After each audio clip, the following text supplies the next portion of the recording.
warahmatullahi wabarakatuh. Perkenalkan, nama saya Tiara Novia Ramadhani dari akuntansi A. Di sini saya akan mm, menjelaskan tentang tugas akhir akuntansi keuangan 2 mengenai mengenal sejarah, tujuan, dan manfaat dari leasing. Yang pertama ada pengertian leasing. Nah, jadi secara umum itu leasing adalah suatu kegiatan pembiayaan yang berbentuk penyediaan barang atau modal yang bisa dilakukan oleh siapapun yang membutuhkannya. Nah, kegiatan leasing umumnya mempunyai kurun waktu tertentu dan cara pembayarannya juga dicicil dan diangsur. Lalu ada perjanjian leasing. Nah, perjanjian leasing di sini itu adalah perjanjian yang telah disepakati oleh pemilik modal dengan pihak lain yang biasanya disebut dengan nasabah yang bekerja sama dengan mereka. Nah, setelah adanya perjanjian tersebut, barulah si pihak nasabah ini akan menerima modal atau barang dan mulai membayar cicilan hingga waktu yang sudah disepakati. Lalu yang kedua ada fungsi leasing. Nah, fungsi leasing di sini itu menyediakan pembiayaan produk dalam jangka menengah. Leasing memberikan pinjaman dalam bentuk barang dan selanjutnya harus dicicil atau diangsur seperti dalam pembelian sepeda motor. Lalu ada sejarah leasing. Yang pertama itu di Sumeria pada tahun 2000 sebelum Masehi. Leasing pertama kali dipraktekkan di Sumeria, bangsa Sumeria, dengan menggunakan dokumen leasing untuk memperoleh kebutuhan seperti hewan ternak, air, dan peralatan harian. Lalu yang kedua ada Babilonia pada tahun 400 sebelum Masehi. Nah, leasing juga digunakan oleh bangsa Babilonia yang memiliki lembaga leasing yang berdiri sendiri. Masyarakat Babilonia menggunakan leasing untuk memenuhi kebutuhan seperti tanah, benih tanaman, dan peralatan tani. Lalu yang ketiga ada Roma, Mesir, Yunani kuno, dan Arab. Praktik leasing ini diikuti oleh Roma, Mesir, Yunani kuno, dan Arab.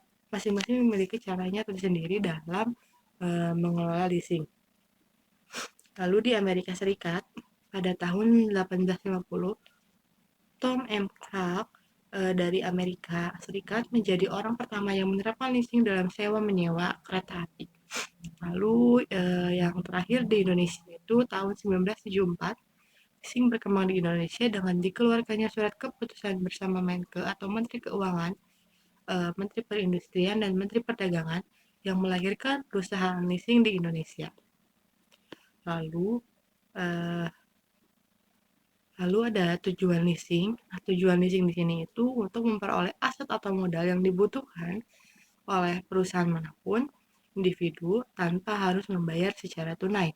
Leasing memberikan kemudahan bagi nasabah karena tak perlu menyiapkan uang dalam jumlah banyak dalam satu transaksi. Nah, pembayaran dicicil sesuai dengan harga dasar aset dan jangka waktu pembayaran yang telah disepakati. Lalu ada tujuan lainnya. Yang pertama itu mendapatkan aset atau modal. Yang kedua menghemat biaya. Yang ketiga fleksibilitas finansial. Yang keempat akses teknologi yang terbaru. Lalu ada manfaat leasing. Nah, jadi manfaat leasing di sini itu fleksibilitas finansial, yang dimana leasing memberikan fleksibilitas finansial dengan pembayaran berkala tanpa harus membeli aset secara langsung. Lalu yang kedua terhindar dari inflasi, yang dimana pembayaran leasing ini dilakukan sesuai dengan satuan keuangan dalam perjanjian sebelumnya sehingga terhindar dari inflasi. Yang ketiga tidak perlu jaminan. Yang keempat akses teknologi terbaru. Yang kelima keuntungan pajak. Lalu di sini ada contohnya. Misalkan pembelian kendaraan, yang dimana ketika seseorang ingin membeli motor atau mobil, namun belum mampu melunasinya, sehingga mereka akan menggunakannya sembari membayar cicilan kepada lessor. Nah, yang kedua ada pembelian alat berat, yang dimana leasing juga digunakan untuk membeli alat berat seperti ekskavator atau bulldozer yang dibutuhkan dalam proyek-proyek konstruksi. Lalu yang ketiga ada pembelian mesin produksi, yang dimana leasing dapat digunakan untuk membeli mesin produksi yang dibutuhkan dalam industri manufaktur. Lalu ada pihak dalam leasing. Yang pertama ada lessor. Ya, lessor ini adalah badan usaha atau pihak yang memberikan leasing kepada penerima dalam barang modal. Mereka akan mendapatkan kembali modal awal dan pembelian barang ditambah dengan keuntungan melalui bunga yang diberikan kepada penerima. Lalu yang ada lease, istilah ini tuh merujuk pada perusahaan atau individu yang menerima leasing. Mereka wajib melunasi barang, modal sesuai dengan kesepakatan dengan lessor. Nah, jadi yang ketiga ada supplier. Supplier ini pihak yang menyediakan barang sesuai kebutuhan lease. Lalu mereka ini akan berhubungan langsung dengan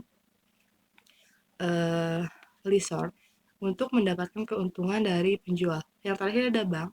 Meski tidak terlibat secara langsung dalam prakteknya, bank adalah penyedia dana untuk lessor. Jadi lessor akan menggunakan pinjaman dana dari bank untuk menjalankan usaha ini. Nah, di sini ada referensinya. Dari Gramedia, dari OCBC, dari finance.com, lalu ada modal rakyat, koran Tempo, lalu ada finance.com. Nah, sekian dari saya. Mohon maaf bila ada kesalahan. Terima kasih. Wassalamualaikum warahmatullahi wabarakatuh.